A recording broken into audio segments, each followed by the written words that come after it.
All right, this is for 4.5 part 2, the vertical line test. In the last video, we talked about how a set of ordered pairs may or may not represent a function. A function of ordered pairs was something where each x had exactly one y and no more. So for example, 4 comma 3, 3 comma 2, 2 comma 0, 1 comma negative 1. Each x had exactly one y. Things that were not a function, or groupings that were not functions, were groups of ordered pairs where an x could have multiple y's. And we said that's just like a door having multiple keys that open it. That's a bad door. So something like that could be, I don't know, 3, 3, 2, 4, where the x value of 3 has the y value of 2 and negative 3, and everything else is here. So we can't have this situation, right?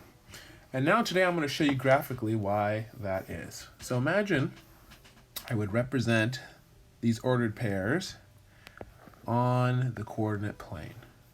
Let me draw that one again.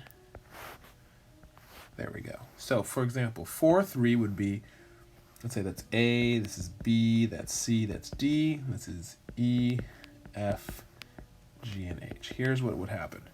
4 comma 3 would be 1, 2, 3, 4, comma 3, 1, 2, 3. 3 comma 2 would be 1, 2, 3, comma 2. 2 comma 0 would be right here. And then 1 comma negative 1 would be right there. And we would have a graph, if we drew a line through it, that sort of looks like this. All right, and we just assume the line goes on into eternity. All right, now, on this edge, that's not a function, here's what that would look like. It'd be 3 comma 2, 1, 2, 3, comma 2, 1, 2.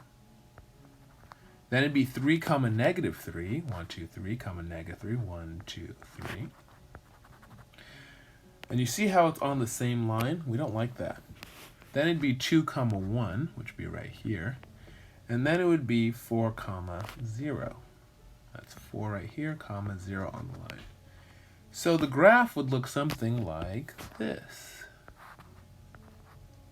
And then it would curve, and then it would come here, here, and then go into infinity that way, and infinity that way. Okay, so here's why this E, F, G, and H don't represent a function.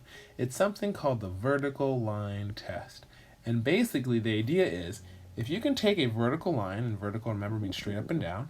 So if you can see this ruler, if I can scan this ruler as a vertical line, let me see if I can get it at 90 degrees exactly. Okay, if I can scan this ruler across the graph, and it only ever touches the graph at one point at a time, right? So you see how I'm starting here and it's only ever touching the graph once.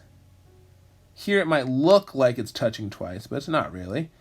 It's slanting. Then it represents a function, so that's good. But here you'll notice that if I pass the ruler, the vertical line, across the graph, boom, right there, it crosses the graph here and here, and then again, right in front of that, here and here, I'll put it in green. And then again, here and here and here, and then every single spot here, here, and here. We don't like that. Functions are situations where they're basically lines that don't cross over each other. And that's what we mean when we say the x's cannot have multiple y's. And the way we prove that graphically is we draw the vertical line. If the vertical line goes through the graph more than once at a time, it's not a function. Let me show you some other things that are not functions, right, according to the vertical line test. And all you have to do is really plot them to figure out if things are functions or not. So let's do 4 of them. So I don't even need to plot points for this, right? I can just show you. So here's one.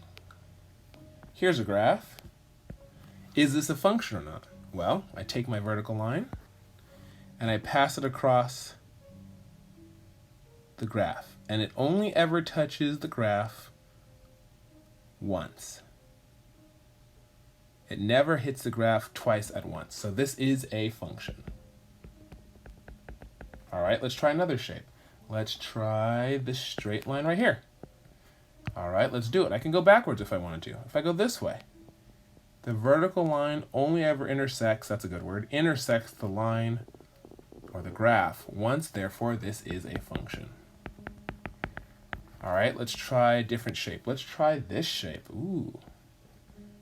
Okay, what about this one? What do we think? Well, if I pass it across going here, whoops, boom, right away.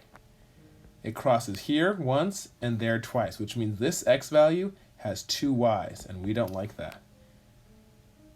And again, here and here, and again, here and here, and again. The whole thing has x values with multiple y's.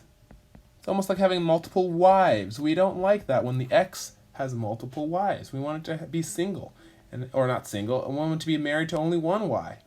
So this is not a function.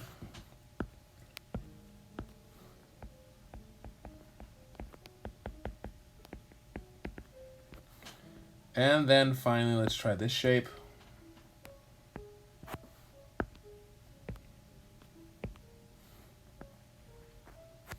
Let's try it differently. Let's use the vertical line test. So I pass it through, and we can see that it only hits the graph, intersects it one point at a time. This is a function. And there you go. Remember, every x can only have one y. One x cannot have two different kinds of y. That's bad. Not a function. And here's the abbreviation for function, FNC. And then this one would be a function, or would represent a function. All right.